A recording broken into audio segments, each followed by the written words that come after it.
Ni ayam bawang Zul, depa dah pindah dah tau. Pergi dekat sebelah Domino tu. Belakang ni je. Hai, saya Aju Mamu, pandang tak jemu. Ayam bawang Zul. Eat tradition, stay old school. Sejak 1976, maksudnya dekat 51 tahun dah. Hampa mai kat sini, lagi selesa, lagi luas. Yang semponya hampa tengok. Parking dia senang kan? Daripada hujung sana parking sampai kat depan sana. Jadi kalau hampa nak makan nasi kandang ayam bawang Zul, hampa mai cari depa kat sini. Orang Sungai Tiram, orang Penang semua dah tahu dah. So depa punya nasi kandang hampa tengok.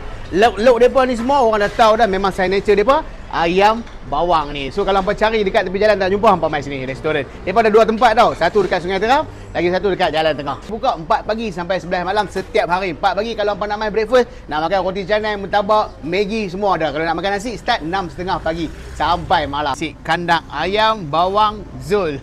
Wah, dia candi elok. Bawang goreng dia. Bismillah. Hampa tak makan nasi, hampa makan Maggi goreng. Dia letak daging tu, dia potong-potong daging dengan dia letak kuah daging. So nama dia Maggi goreng daging.